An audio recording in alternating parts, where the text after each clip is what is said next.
ईसाचा विजय, अंत्यसंस्कारासाठी पैसे नव्हते। जमियात उलमे ऐ हिंदचे मुस्लिम युवक धावले मदतीला। याबाबत सविस्तर माहिती अशी की मल्लिकार्जुन नगर येथे घडलेल्या घटनेने पुन्हा एकदा माणुसकीचे जिवंत उदाहरण समोर आणले आहे। आर्थिक परिस्थिती बिकट असल्याने बहिणीच्या अंत्यसंस्कारासाठी पैसे नसल्याने मदतीसाठी शहरभर फिरणाऱ्या सुरेश श्रीगणेश यांच्या हाकेला मुस्लिम तरुण मदतीस धावून आले। भरपावसात अंत्यविधी पार पाडत या तरुणांनी समाजात ऐक्याचा संदेश दिला। सुरेश यांची बहीण सुरेखा श्रीगणेश यांचे शुक्रवारी निधन झाले। मात्र आर्थिक अडचणीमुळे त्यांना अंत्यसंस्कार करता येत नव्हते।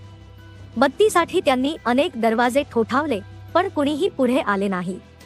शेवटी त्यांना माजी नगरसेवक बाबा मिस्त्री यांचे नाव समजले।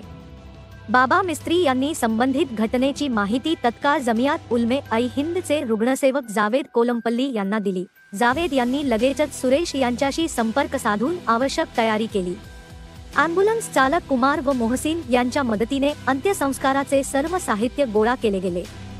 भर पावसात दुपारी 4च्या सुमारास मोदी स्मशानभूमीमध्ये सुरेखा यांचा अंत्यविधी करण्यात आला। जावेद, कुमार आणि मोहसिन हे देवदूतासारखे भेटले।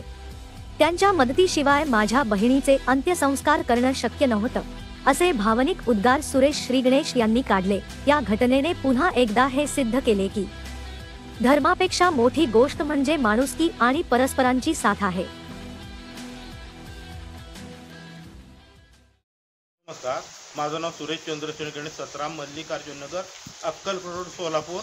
या ठिकाणी माझी बहीण सुरेखा चंद्रशेखर गणेश ही स्टाफनर पदावर होती मुंबईला, इथं बी काम केली। तर अशा होत झाली की एकाएकी ती प्रकृती बिघडली आणि प्रकृती बिघडल्यामुळे त्या ठिकाणी उपचार केला आमच्या पद्धतीनं, परंतु त्यामध्ये आम्हाला यश आलं नाही, जेणेकरून तिला त्या ठिकाणी मरणाचा त्रास झाला।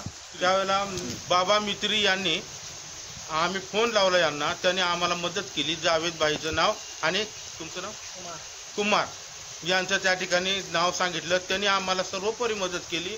मयत करायला त्या ठिकाणी कुणी तयार नव्हतं। एकीकडे जोराचा पाऊस होता, त्या ठिकाणी त्यांनी आमच्यासाठी खूप कष्ट घेतलं। त्यांच्यासारखा देव माणूस, जोगासारखा किंवा कांतीलासारखा देव माणूस आम्हाला भेटणं अशक्य आहे। देव त्यांना सुखी ठेव, यश देव, सुखी ठेव, बरकत हो, भरभर ठेव, हे देवाजवळ माझी प्रार्थना। सुरेखाची बहीण आहे, तिला बी सुखी ठेव। आम्हाला होईल तेवढं प्रयत्न केलं, आम्हाला यश त्या ठिकाणी तिला वाचवण्यात आलं नाही, कारण आजारी असल्यामुळे आम्ही काय करू शकलो नाही।